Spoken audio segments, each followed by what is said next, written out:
टिन मोहम्मद खान जे government boys high school जे शागिर्दनि 1 minute में 1000 बूटा पोखे ज़िले सतह ते रिकॉर्ड कायम करे छडि॒यो।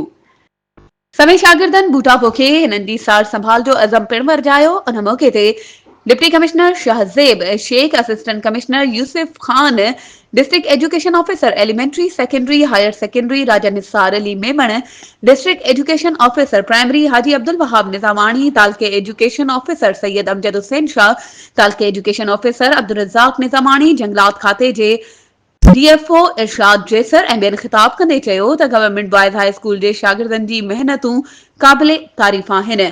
जिन बूटा पोखे इन जी सार संभाल जो अज़म कयो आहे, शागिर्दनि पारां जंहिं जज़्बे ऐं हिम्मत जो इज़हार कयो वियो आहे, उहो क़ाबिले तारीफ़ आहे।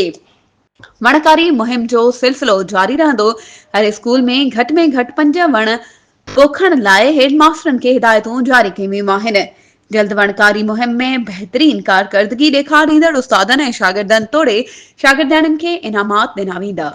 वधीक ख़बरुं ऐं अपडेट्स जे लाइ असांजे चैनल खे सब्सक्राइब कयो ऐं हा, बेल आइकन खे प्रेस करणु न विसारिजो त जीअं असांजी हर नई अचण वारी वीडियो तव्हां ताईं पहुची